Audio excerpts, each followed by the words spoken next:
ಡ್ಯಾಂನಿಂದ ಕಾರ್ಖಾನೆಗಳಿಗೆ ನೀರು ಸರಬರಾಜು ಸ್ಥಗಿತ ಆಗಿದೆ. ಇದು ಏಷ್ಯಾನೆಟ್ ಸುವರ್ಣ ನ್ಯೂಸ್ನ ಬಿಗ್ ಇಂಪ್ಯಾಕ್ಟ್. ಟಿಬಿ ಡ್ಯಾಂನಿಂದ ಕಾರ್ಖಾನೆಗಳಿಗೆ ಅಕ್ರಮವಾಗಿ ನೀರು ಪೂರೈಕೆ ಆಗ್ತಾ ಇದೆ.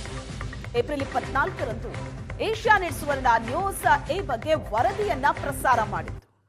ವರದಿಯ ಬೆನ್ನಲ್ಲೇ ಕಾರ್ಖಾನೆಗಳಿಗೆ ನೀರು ಪೂರೈಕೆ ಆಗೋದು ಸ್ಥಗಿತ ಆಗಿದೆ. ಅಕ್ರಮವಾಗಿ ನೀರನ್ನ ಪೂರೈಸಲಾಗ್ತಾ ಇದೆ.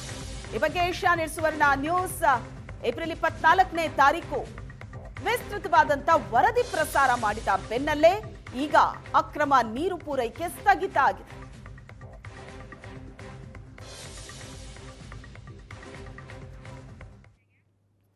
ಮಧ್ಯಪ್ರಾಚ್ಯ ಯುದ್ಧಕ್ಕೆ ಮತ್ತೆ ಸಿಲಿಂಡರ್ ಸಮಸ್ಯೆ ಎದುರಾಗೋ ಸಾಧ್ಯತೆ ಇದೆ. ಅಡುಗೆ ಗ್ಯಾಸ್ ಅನ್ನ ಉಳಿಸಿಕೊಳ್ಳೋದಕ್ಕೆ ಹೋಟೆಲ್ ಮಾಲೀಕರು ಹರಸಾಹಸ ಪಡ್ತಾ ಇದ್ದಾರೆ. ಹೋಟೆಲ್ ಮಾಲೀಕರಿಂದ ಸಿಲಿಂಡರ್ನ ಜೊತೆಗೆ ಸೌದೆ ಒಲೆಗಳನ್ನು ಕೂಡ ಬಳಕೆ ಮಾಡ್ತಿದ್ದಾರೆ. ಕೋಲಾರದ ಪ್ರಸಿದ್ಧ ಹರಿದರ್ಶಿನಿ ಹೋಟೆಲ್ನಲ್ಲಿ ಸೌದೆ ಒಲೆಯನ್ನ ಬಳಸ್ತಾ ಇದ್ದಾರೆ ಹೋಟೆಲ್ನವರು. ಸಿಲಿಂಡರ್ ಪೂರೈಕೆ ಕಡಿಮೆಯಾದ ಹಿನ್ನೆಲೆ ಸೌದೆ ಒಲೆಯ ಬಳಕೆ ಅನಿವಾರ್ಯ ಅಂತಿದ್ದಾರೆ ಹೋಟೆಲ್ನವರು. ಮಧ್ಯಪ್ರಾಚ್ಯದ ಯುದ್ಧದಿಂದ ಭಾರತದ ಮೇಲೆ ಸಾಕಷ್ಟು ಪರಿಣಾಮ ಬೀರಿದೆ. ಅದರಲ್ಲೂ ಕೂಡ ಹೋಟೆಲ್ಗಳಿಗೆ ಸಿಲಿಂಡರ್ಗಳ ಅಭಾವ ಉಂಟಾಗಿತ್ತು. ಸದ್ಯ ಕೋಲಾರದಲ್ಲಿ ಸಿಲಿಂಡರ್ಗಳ ಅಭಾವ ಅಷ್ಟೊಂದು ಕಾಣಿಸ್ತಾ ಇಲ್ಲ. ಆದರೂ ಕೂಡ ಹೋಟೆಲ್ ಮಾಲೀಕರಿಗೂ ಇನ್ನೂ ಕೂಡ ಆತಂಕ ತಪ್ಪಿಲ್ಲ. ನಾನೀಗ ಕೋಲಾರ ನಗರದಲ್ಲಿರ್ತಕ್ಕಂತಹ ಪ್ರತಿಷ್ಠಿತ ಶ್ರೀ ಹರಿದರ್ಶಿನಿ ಹೋಟೆಲ್ನಲ್ಲಿದ್ದೀನಿ. ಇಲ್ಲಿ ಸುಮಾರು ದಿನಕ್ಕೆ 100 ಮಂದಿ ಬೆಳಗಿನ ಉಪಹಾರ ಮತ್ತು ಮಧ್ಯಾಹ್ನದ ಊಟವನ್ನು ಸವಿತಾರೆ. ಯಾಕಂದರೆ ಇಲ್ಲಿ ಸುತ್ತಮುತ್ತ ಗೌರ್ಮೆಂಟ್ ಹಾಸ್ಪಿಟಲ್ಗಳಿದೆ ಮತ್ತು ಸರ್ಕಾರಿ ಕಚೇರಿಗಳಿದೆ. ಹೀಗಾಗಿ ಹೆಚ್ಚಿನ ಸಂಖ್ಯೆಯಲ್ಲಿ ಇಲ್ಲಿ ಗ್ರಾಹಕರು ಬಂದು ಊಟವನ್ನು ಮಾಡ್ತಾರೆ. ಆದರೆ ಇಷ್ಟು ದಿನಗಳ ಕಾಲ ಸಿಲಿಂಡರ್ಗಳ ಸಮಸ್ಯೆ ಅಭಾವ ಉಂಟಾಗಿತ್ತು. ಆದರೆ ಇದರ ನಡುವೆ ಈಗ ಸೌದೆ ಒಲೆಯ ಮೊರೆಯನ್ನು ಹೋಗಿದ್ರು. ಸದ್ಯ ಈಗ ಸಿಲಿಂಡರ್ಗಳ ಸಮಸ್ಯೆ ಎಲ್ಲೂ ಸಹ ಉಂಟಾಗ್ತಾ ಇಲ್ಲ.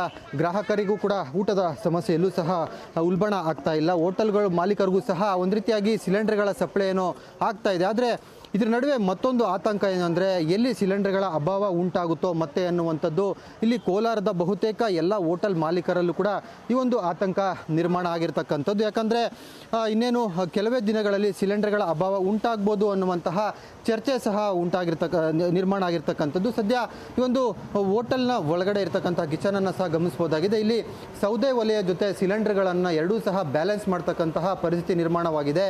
ಇಷ್ಟು ದಿನಗಳ ಕಾಲ ಸಿಲಿಂಡರ್ಗಳ ಅಭಾವ ಉಂಟಾಗಿತ್ತು. ಈ ನಡುವೆ ಸುಮಾರು ದುಬಾರಿ ಬೆಲೆಯಲ್ಲಿ ಈ ಒಂದು ಸೌದೆ ಒಲೆಯನ್ನು ಆಧುನಿಕ ಸೌದೆ ಒಲೆಯನ್ನು ಖರೀದಿ ಮಾಡಿ ಅಡುಗೆ ಮಾಡಿ ಗ್ರಾಹಕರಿಗೆ ನೀಡ್ತಾ ಬಂದಿದ್ರು. ಜೊತೆಗೆ ಈಗ ಹರಿದರ್ಶಿನಿ ಹೋಟೆಲ್ನ ಮಾಲೀಕರು ಸಹ ಇದ್ದಾರೆ. ಮಾತಾಡ್ಸೋಣ ಸರ್. ಈಗ ತಮ್ಗೇನಾದರೂ ಸಮಸ್ಯೆ ಇದೆಯಾ ಏನು ಸರ್?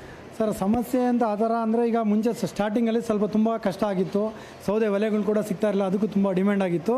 ಈಗ ಸದ್ಯದ ಪರಿಸ್ಥಿತಿಗೆ 4 ಕೊಡೋ ಜಾಗದಲ್ಲಿ 2 ಕೊಟ್ಕೊಂಡು ಸಿಲಿಂಡ್ರನ್ನ ಬ್ಯಾಲೆನ್ಸ್ ಮಾಡ್ಕೊಂಡು ನಮಗೆ ಬ್ಯಾಲೆನ್ಸ್ ಮಾಡ್ತಾ ಇದ್ದಾರೆ. ಸೌದೆ ಒಲೆ ಇರೋದ್ರಿಂದ ಮಧ್ಯಾಹ್ನ ಹೊತ್ತು ಸೌದೆ ಒಲೆ ಹಚ್ಚೋದಕ್ಕಾಗಲ್ಲ.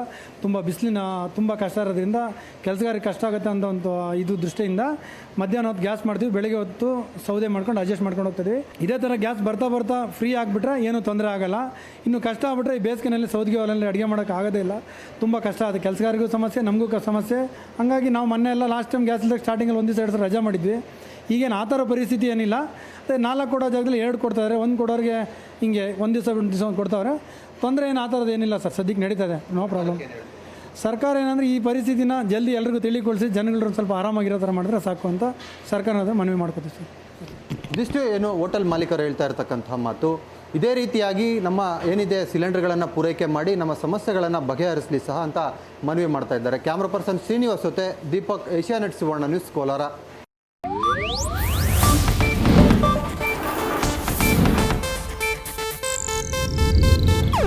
ಇದು ಏಷ್ಯಾನೆಟ್ ನ್ಯೂಸ್ ನೆಟ್ವರ್ಕ್ ಪ್ರಸ್ತುತಿ.